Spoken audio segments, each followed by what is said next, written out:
So I'll get back to the dairy. Um, it has a lot of animal protein. It has this protein called casein, which is linked to all sorts of cancers. And there's a bunch of studies done on that particular protein. Dairy products have tons of hormones and antibacterial agents and pus, and you don't really know what you're drinking.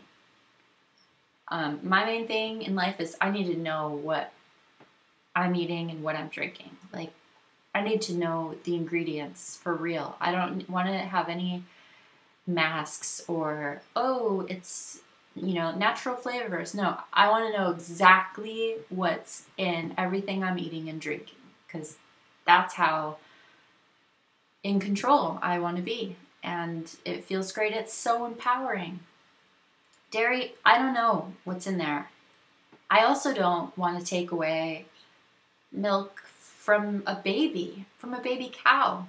We're the only mammals that drink other species' milk that's meant for their babies. We don't drink gorilla milk or, whale milk. We drink our mother's milk for a little while. Our body produces enzymes to digest that, and then after about 3 years old, we stop producing that enzyme to digest milk.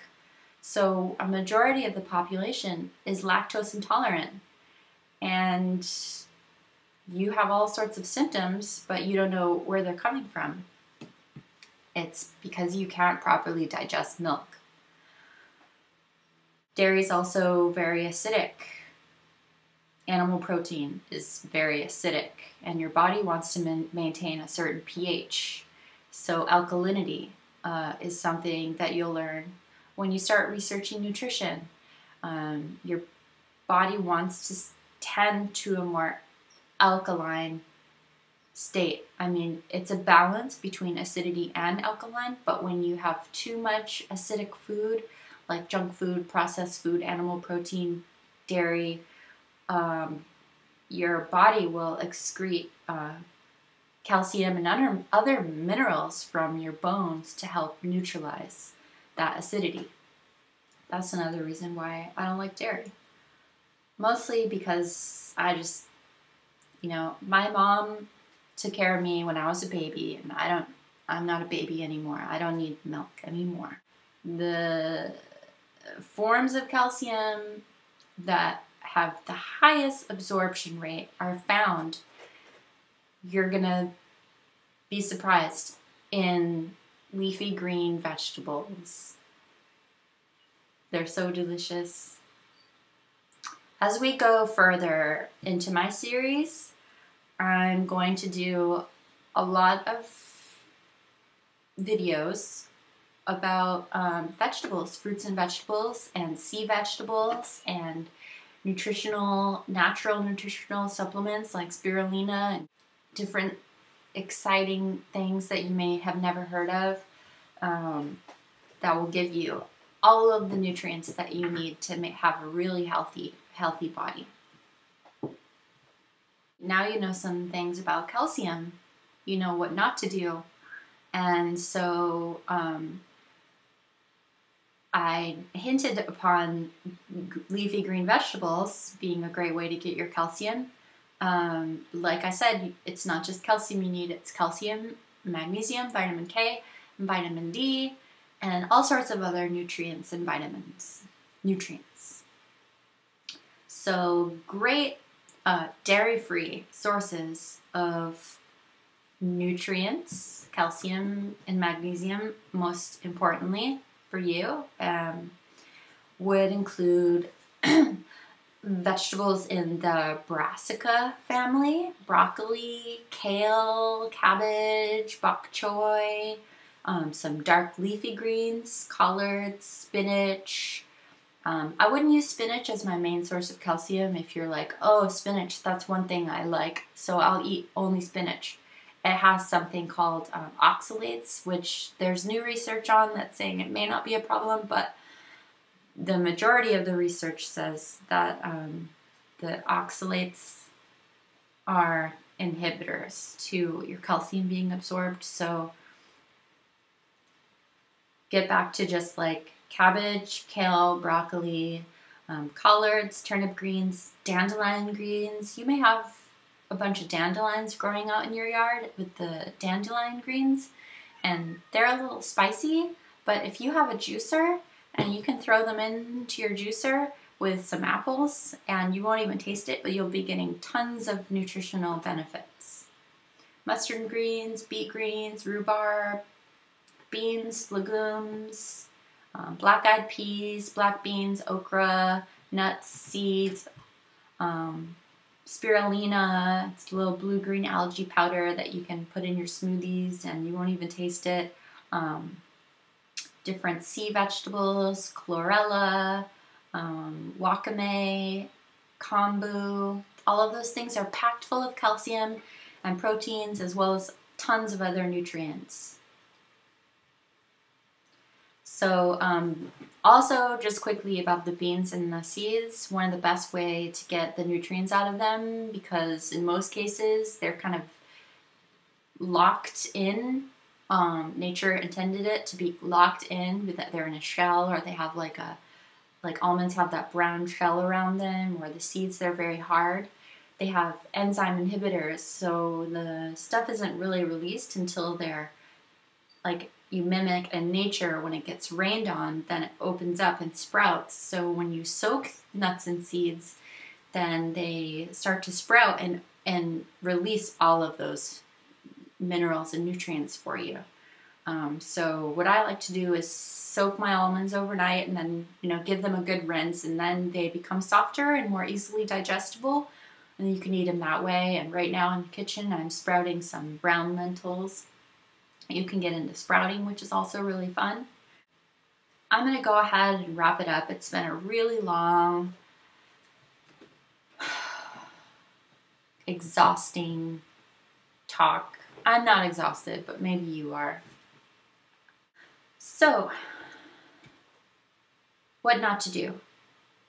Smoking is not good. Drinking alcohol is not good. High sodium, not good. Limit your intake of animal proteins, such as meats and dairy products, preferably dropping them altogether. Why not? You don't really need them. There's a lot of protein in vegetables, way more protein per ounce in leafy green vegetables or spirulina than in meat.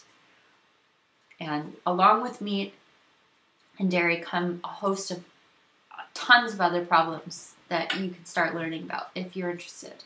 Okay, so things to do to increase your chances of getting all the calcium and vitamins and minerals that you need to keep your bones strong, so if you fall, you don't break yourself.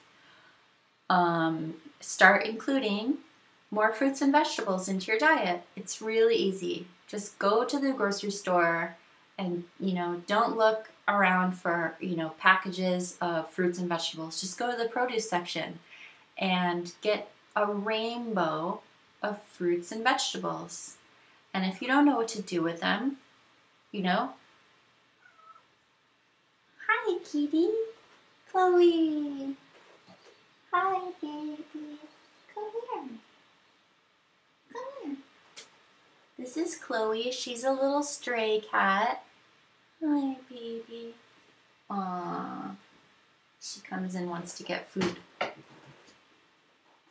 You have to wait until my video's done. If you don't know what to do with them, alright, skip like 2 nights of going out, and, the money that you spend on drinks and dinner will probably equal $100. Maybe 3 nights of going out, and make an investment and go on Amazon or somewhere where you get a good deal on a juicer and get a juicer. And then you've got all these fruits and vegetables you don't know what to do with. So just take off the outer shell or layer, or, grate off the outside of them, chop off the ends, whatever, chop them up into small enough pieces for your juicer. You can juice anything. You can put all the stuff in there.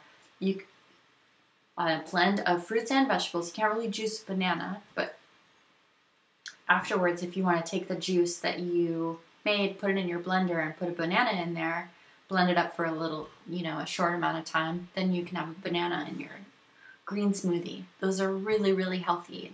Put a dash of spirulina in there. What I do every week, I go to the local farmer's market and I get the local fresh greens from the organic farmers, fruits and vegetables, and I make juices and I make smoothies, and I include things like the spirulina, and sometimes I'll put coconut oil, sometimes an avocado, to make sure I'm getting enough fats and healthy fats in my diet. So yeah, rainbows of fruits and vegetables, more legumes and seeds, sprouted preferably, and yeah, basically just more whole foods. Get back to nature, close to nature. Get out in the sun, 15 minutes a day, and so you learn all of this stuff. You're going to get all this new calcium into your diet, all of these new vitamins and minerals that you may be deficient in and you don't even realize. So then what? The second thing that you need to do is have somewhere for that calcium to go. So if you're going to do all of this stuff, it's really important to figure out how to stand up and put some weight bearing on your bones. So if you have a standing frame, or you know someone who does in your community, you could look around on Craigslist, or if you have braces, something to lock your knees, and then you can get a walker for $15. You could just like hold yourself up in the walker and put pressure on your legs. There are lots of creative ways to put pressure on your bones. Try to be as active as possible. Maybe go swimming once in a while. Do upper body exercises. You want to exercise, so all this new exciting calcium has somewhere to go and stays there, because if you're not active and you're getting all this new calcium in your diet, it's just going to leave, and then you're going to have more calcium. It's just going to leave your bones, and then you're just going to have more calcium in your blood, which is a whole nother video. All right. Thank you so much for hearing me out, and please do some of your own research if you think this is important. I want you to start valuing your health and your life more. You deserve it. You really do. And I know a lot of people eat unhealthy foods because deep down they feel like they're not worth it. But you are. You're really special. And everyone is. And we all deserve to treat ourselves the best way possible. You have to love yourself and you have to take care of yourself, because no one else is going to do it for you. Nobody else. And your cells in your body, they work so hard for you, especially if you've just gotten into an accident. They're working overtime to try to heal. And when you're sleeping, they're healing your body, and they do so much work. It's time that you kind of give them some good fuel to work with. Good, healthy, clean fuel to work with. And yeah, you deserve it. And thank you so much for watching. And please let me know what you thought of the video, and if you disagree, and if you agree, and I'll be happy to read it all. So take good care of yourself, and I'll talk to you again soon. Bye!